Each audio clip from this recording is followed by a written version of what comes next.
ভালো আছো তো? হ্যাঁ আমি ভালো আছি। উপস্থিত। আজকে তোমাদের একটা নতুন কিছু শেখাবো। শোনা করে যে ভালো গাড়ি চলেছে। আবার বলো পড়াশোনা করে যে মারা চেটে মরেছে।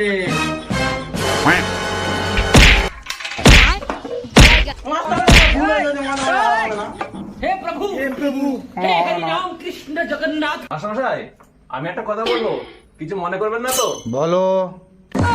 তুমি কোন ভিআইপি গাড়ি চড়ে এসেছেন? এইসব বাঁদরদেরকে পড়াতে আছে নাকি? পার্সোনাল জিনিসে অ্যাটাক করবে। আর পড়াবোই না। কাল থেকে আর পড়াতে আসবো না। পার্সোনাল জিনিস নিয়ে অ্যাটাক করে রাজমিস্ত্রির কাজ করে